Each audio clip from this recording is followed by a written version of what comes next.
സംസ്ഥാനത്തെ മുഖ്യമന്ത്രി ആരെന്ന തീരുമാനം എടുക്കാനാകാതെ കോൺഗ്രസിലെ നേതാക്കളുടെ പോര്. തീരുമാനം തിങ്കളാഴ്ചയോടെ ഹൈക്കമാൻഡ് എടുക്കുമെന്നാണ് സൂചന. കേരളത്തിലെ മുഖ്യമന്ത്രി ചർച്ചകൾ ദില്ലിയിൽ ക്ലൈമാക്സിലേക്ക് കടക്കുകയാണ്.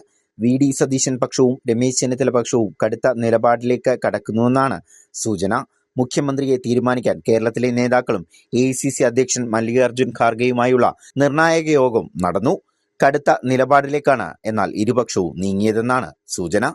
ഹൈക്കമാൻഡ് പ്രതിനിധി കൂടിയായ AICC സംഘടനാ ജനറൽ സെക്രട്ടറി KC വേണുഗോപാൽ MLA-മാരുടെ ഭൂരിപക്ഷ പിന്തുണയെന്ന ആയുധത്തോടെ മുഖ്യമന്ത്രി സ്ഥാനത്തേക്ക് എത്തുന്ന സാഹചര്യമുണ്ടായാൽ ദില്ലി ചർച്ചയുടെ ക്ലൈമാക്സിൽ പൊട്ടിത്തെറിക്ക് സാധ്യതയുണ്ട്. മുഖ്യമന്ത്രി സ്ഥാനമല്ലാത്ത ഒറ്റ നിർദ്ദേശവും അംഗീകരിക്കില്ലെന്ന കടുത്ത നിലപാടിലാണ് V.D. സതീശന്റെ ക്യാമ്പും RC പക്ഷങ്ങളും.